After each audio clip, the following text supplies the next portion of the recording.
go on straight to our first guest. And we are joined today by Nazmus Tareque. Welcome to the show. Thank you. You're very welcome. Having me. You're very welcome. I'm more lucky to have yourselves, of course. I think it's great to speak to someone who, has such a, array of different aspects of life. For instance, you are a chief corporate officer for, I understand, Anthrotek, as well as, you've studied your Bachelor of Civil Law at Oxford University. Yes, I do. So we're going to cover a lot of that. Cool. But you will start off with your initial years. Right. So I understand you studied law first. Yes. So why did you study law at the time? So, well, you see, I grew up in Bangladesh. Yes. And like many parents, my parents had this desire that they want their son to be a lawyer, politician. Or doctor. Or doctor. So because they had an army officer in the family, yes, they wanted to have a politician lawyer in the family. Fair enough. So they thought, we will send our son to the UK, he'll study law, then do a bar, and then be a barrister, and then come back and then do some politics. So that was the dream that I was sort of given when I was very young. But that didn't work out. Why would you say that? I mean, you studied law. I did. Yes. I did. So I did my undergrad in Nottingham. I came to the UK 2009. I did my undergrad in Nottingham. I finished 2013. I graduated top of my class. And then I got into Oxford for doing BCL. I did corporate and financial law, and I enjoyed it. Actually, I loved it. I loved the law. I loved the nature of the educations and how it trains you to think critically about things. I think that was amazing.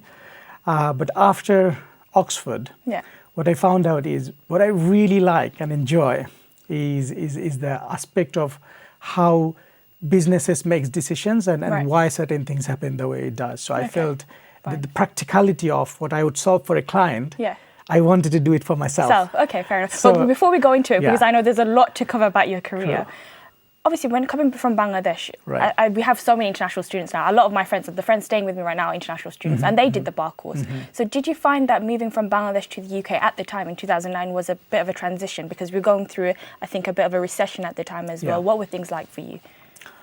It was difficult and it was hard, especially coming to a new country, studying brand new with a very different academic background. I went to Bengali medium school, so everything was very new. Everything was very...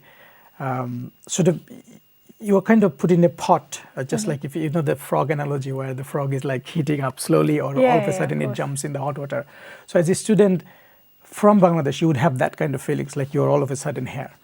And what happened, and I realized very early on that it's a difficult journey. So I had two options in front of me. One is I could go for doing lots of part-time jobs and maybe support myself, or I do a tiny bit of it and then really focus on academia. Studies, and in the beginning, I was not sure exactly what I want to do, but I think if I tell today that I had it planned out, that would be a lie. But I think the way it works is it comes in stages, right? So after the first year in the UK, the degree result doesn't really count in undergrad. So that was a good thing. I wish they told me that when I first started. I was working so hard my first year, and then second year I just stopped working. So first year I didn't do that well. Okay. And second year, because of that, I have always been very good in school and college. So I had this realization just, oh no, what have I done? So then second year I really put my heart and soul into it. And I ended up scoring the top mark at university. And then I'm like, okay, I can actually do that. So that was something that I could never even think that is possible. And as that happened, then for the final year, I really pushed it. And of course, then you went to Oxford University. And that was again not my decision, to be honest. But this is the thing, because from my understanding as well, from someone who's from a law background, I know that the Bachelor of Civil Law at Oxford University is really hard to get into. And then once you're in it, the course is really intense. So then for someone who's maybe looking to apply to Oxford University for that specific course, what would you advise them? How did you tackle sort of the issues at the time? So at the time, I had two options in front of me. One is to go to do a BPTC. And the bar course. Do the bar course and be a barrister, or choose something else. So after undergrad finished, I actually had some work experience across different types of law firms, and I really felt I want to do the BCL because of the prestige, because of everyone I spoke to, even lots of really brilliant barristers I spoke to, they all really spoke highly of it. Of course. So I had this aspiration that I want to see it through, how it is. And one of my tutor actually really recommended you should do BCL. It feels like a natural destination for you because you are so into legal theory and all of those things. So I felt like this is something I had to do. You just had to, yes, of course. So yeah, and I went there, and then I did the BCL. But I think at university you have this realization that what you really want to do because of the people you meet, not only what you study, but also your peers that you come across and the networking that happens. And for me, those were, I think, as important as the degree itself. Yes, of course. So and that sort of really triggered into making the decisions that I later on wanted to make. Right. So I would say there is a lot of serendipity involved in this thing. So people can think, oh, I have to really plan it ahead. I don't think that's how it works. Life doesn't go like that. It doesn't go like that. You just basically do your best at a point where you are, right, and then see how it plays out. So for me, after doing the BCL, again, I got into some really good law firm that offered training contract. I had some practice in one of the largest law firm in the city. I was doing syndicated lending for very big transaction, but I really felt I'm not contributing to the legal bits because we were doing very standardized contracts. Yes. It didn't feel. I wanted to contribute more. Yeah. I wanted to contribute more. And then came the startup world. It sort of came almost like it hit me in the head. Yeah. And something that I was not planning, but I found myself into venture capital world, and I was working as you call it like a venture scout. So you work with the startups and try to find them investment. So you go through, evaluate them and see how they're doing and how they can improve. So I found myself doing that as almost like a hustler, using my law degree because law helps a lot. Knowing commercial and financial law and how to structure the deal, it helps a lot. So I was doing that. And I was doing that. I really loved this world of business and how tech world is booming. Then went and worked in Stockholm for a bit, and I really loved this. So you've like gone Nordic ecosystem. It wasn't just London; it was like you were traveling across the world. And it really helped. And then slowly, one thing led to another. I would say, yeah. Okay, but and then after you can't plan it. No, of course, and that's actually really good advice because I think myself as well. I find that I've planned some part of my life, and I'm like, okay, I'm now turning 26, inshallah, next week, and I'm like, oh, I haven't done this because I planned at 26 I would be doing this, and then I realize. Such is life, like you just have to go with the flow. Things will happen when they happen, and you've just got to work with what you've got. Yeah. But moving on, of course, then you've done your Bachelor of Civil Law, and then you've gone on to obviously, work as a venture scout. But then what made you find Anthrotek? Because obviously I know we've got a lot to talk about, so I need to cover it. And it's like Anthrotek's very different from obviously the law, like the corporate law side of things. So then what made you decide, okay, I want to go find Anthrotek? What pushed you towards Anthrotek? So we didn't have this idea of this is what I want to do. Okay. So after the venture world, so I actually started working with a lot of businesses and learning about different industry and how it interacts. And then out of that Stockholm and Nordic ecosystem, I actually ended up becoming the UK country manager for a Norwegian tech company called Equality Check. So they work with large companies like KPMG to help them become more diverse over time. Right. So it's a SaaS software they sell. I was the UK head, and I really loved it. I really loved the way the business and everything works. But after working for a while, me and my partner, we actually started a Facebook group in Bangladesh that grew into 2 million followers, and we actually enjoyed that bit as well. So the way we came to, again, Anthrotek is a very serendipitous way. I met my co-founder in a punting in Cambridge University. Right. So we went for a punt. I met this guy. He's a brilliant, chemist with the knowledge of polymer chemistry, and he was the head of DNA synthesis in a company in Cambridge. And we started talking about his hobby. So he had this hobby in his garage. He was working for a movie director called Danny Boyle. You probably know British movie director Danny Boyle. 28 years later, there is a new movie now in cinema. He was working for that director in that cinema, producing a prosthetic mask for a zombie that would be featured in the movie. Right. And he told me about his work. I'm like, what are you doing being a chemist, working with a cinema director, doing a zombie mask for the cinema?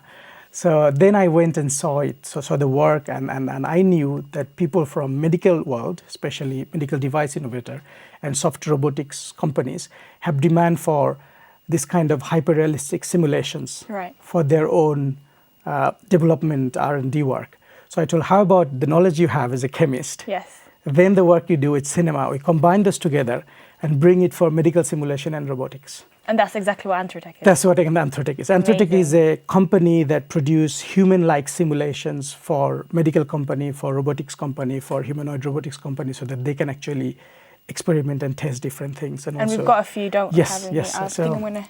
I've got a very realistic heart. I'm not sure if we can zoom in, but it's very realistic. I wish if it was pumping blood, I'd be a bit scared, but no, definitely looks very realistic. So so this was designed for a surgical camera manufacturer from Japan. They wanted to see how the camera works inside a human body. So they wanted to have a look-alike heart, human heart, that they can test the camera with. So we designed it for them. It's a medical simulations for them so that before they go into testing their device in a human cadaver or perhaps actual live patient, so they want to do it in a simulation that is made with silicon or perhaps done with synthetic polymers. So this is how one of the things that we do. We do many things. No, of course, but this is one of them. Sort of makes sense, yeah. And we started this company a year ago. Since then, we have done like 2 rounds of funding. We secured. So we are, we're in a very good place. Amazing. In this, yeah.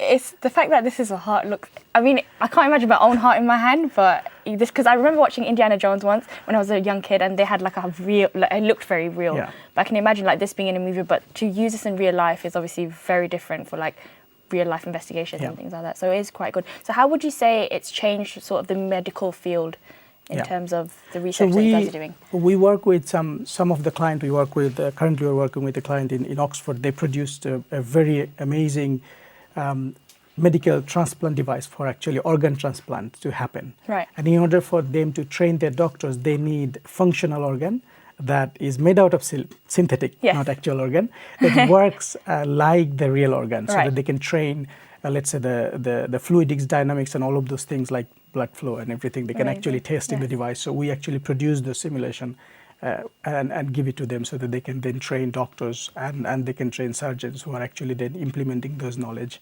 when actual real organs they're handling. So it is quite it is changing the industry in a very good way, because we are bringing the knowledge, the how we are contributing is actually the intersection of knowledge that we are bringing in. Of course. We are bringing in people who are chemists, who actually have some knowledge in the movie industry, and then we are combining them together to solve medical simulation problem. And where law come handy is everything we do, we produce a lot of IP. Yes. We are producing a lot of knowledge, and we are protecting all of those, and then we are also doing a lot of collaborations. So there's a great degree of commercial work that happens. Just for people who don't know what IP is, what does IP stand for? Intellectual property. And why is that important in this field, at least? In this field, it's very important because especially when you're working with cutting-edge technology, you really need to protect it, because the investment is very high. Yes. You're putting a lot of money into building something. So one of the things you have to do really carefully, especially a design or something that you have created, you have to protect it. So one of the products that Anthrotek designed is a human skin replica. That is, it feels actual like human skin, so that people who are producing, let's say, EpiPen, they can actually test those EpiPens into that skin without testing in a human subject.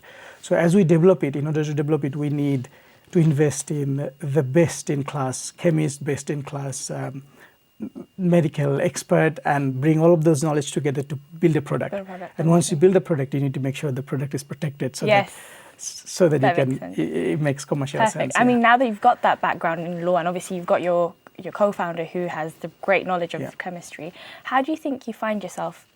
Like, now that you reflect on your journey, do you think this is the journey that you would have gone for had you been like maybe 16? Is this what you would have planned for your life at the time? No, 16-year wouldn't never even dream of it. So I would say, if you are 16 today and thinking about what to do, you don't have to worry too much. Just do whatever you're doing. Be the 16-year-old, the best version of 16-year-old you can be. Right. Be creative, be innovative, try different things. And as you do it, you will figure out of those, something will pop up. So this is not something you have to really plan. When I met my co-founder, we were literally going out for a simple evening out, and then we came up with an idea to start a company. And then boom, we've got like exactly. We have a company that got award. We're everywhere. So amazing. And it would just not happen with planning. but you have to put yourself there. Out there, yeah. So out there, you have to put yourself, and you have to be the best version of you can be wherever you are, and then let the universe decide. Of course, and I think what you touched upon interestingly today was, meeting people at university. It's not just about studies. Exactly. I think because you had met that person at university, I think later on it did help you, and now you've got this. You founded a whole business, and it's amazing. So now, where do you see yourself in the next, 10 years? What is your plan? Definitely, we want to build this business, and we definitely see what we are doing and the way we are solving the problem for humanoid robotics or medical simulations. There is going to be a lot of work that we need to do in this sector. I definitely see myself really getting engaged into this, but at the same time, what fascinates me is the whole startup tech ecosystem. So I want to be active in this space. Of course. And again, for me, I think it's really hard to plan what is going to happen even a year from now. But I'm sure it's going to be amazing. AI and everything, the way it is going where everything is going. So it's really hard to say, but I definitely want to be active within this scene and keep learning every day and see where we go from there. Well, thank you, Baya, so much for being on the show today. Thank you. Really appreciate you being here, and of course, inshallah, good luck with everything that you do. Thank you for having me.